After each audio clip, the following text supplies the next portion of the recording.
Some people feel that mistrust of others is an issue, but actually, usually it's mistrust of self.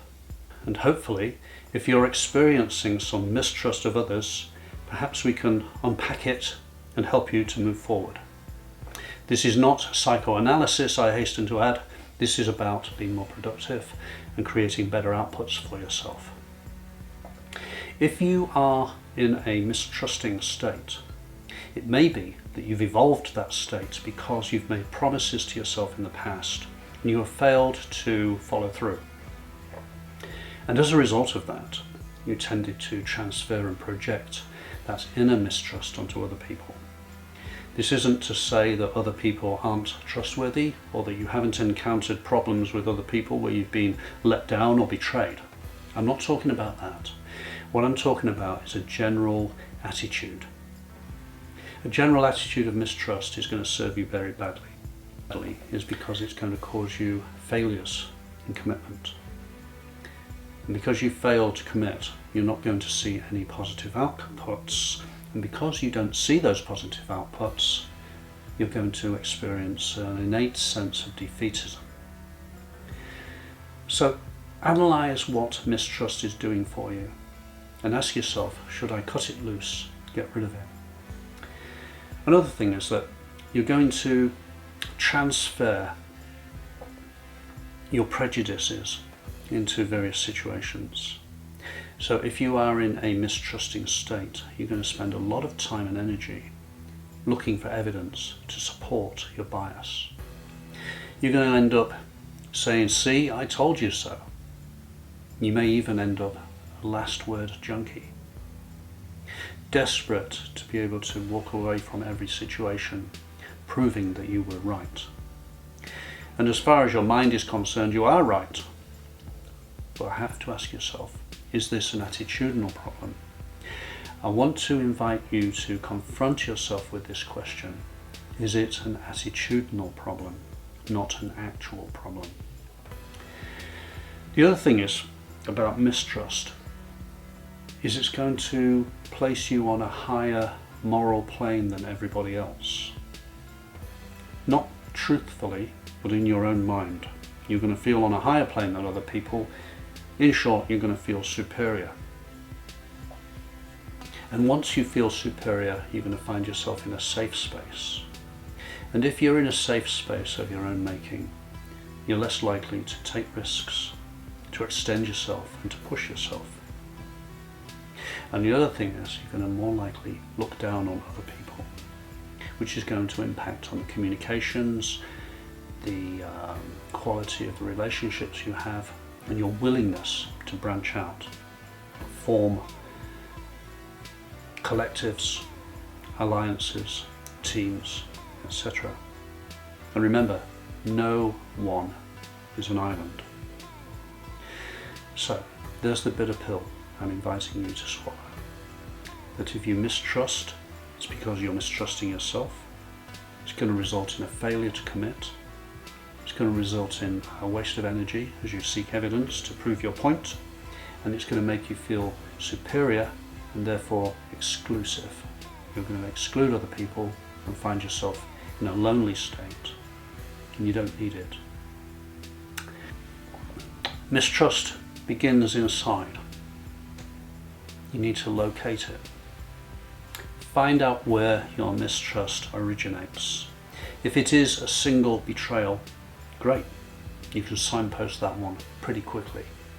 If it is because of how you were raised, you may have to do a little bit more unpacking. So it may be a single big incident, or it may be lots of little incidents. It may be simply a lack of confidence which has caused you to fail. And those failures have now compounded to prove to you that the world can't be trusted.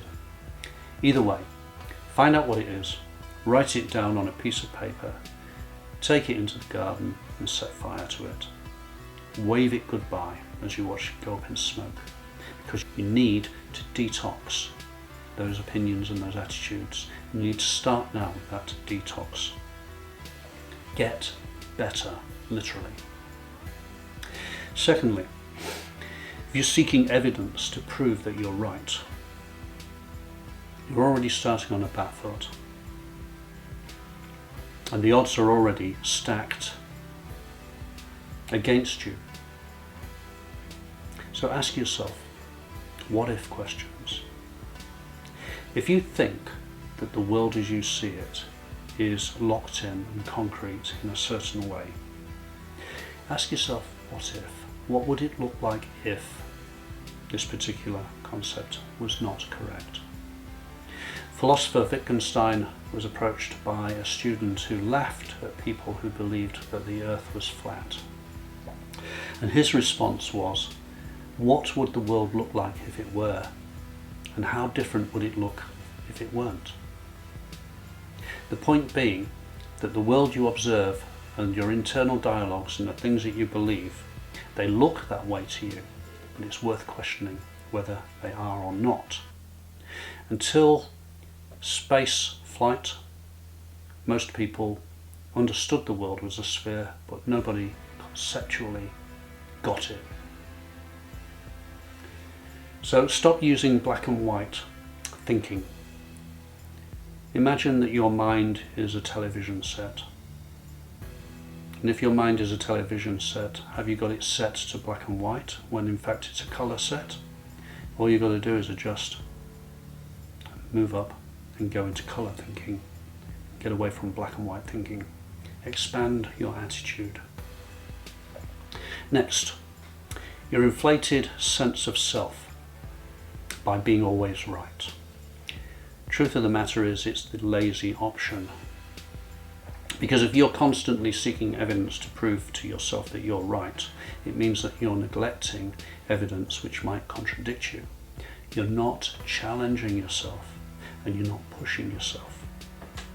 And because you're not challenging yourself and you're not pushing yourself, it's easy to mistrust yourself and others because you're never having to expand and you're never having to test the rules. So get out more, listen to people more and ask more. Get out of the silo. Park your judgments in the circular file or stick them in the garden and set fire to them. Let go of the mistrust and learn to breathe a little bit easier is my advice. Stop pretending that you know everything. Stop being lazy and just assuming stuff. Find a spine and a little bit of fortitude and be prepared to stand up and question your preconceptions. Shit happens. Don't think that shit won't happen, but it doesn't mean that you have to be part of the shit. So thank you for watching thus far, fellow seeker. I'll leave you with this one idea. Whatever it is you do or dare to dream, begin it now.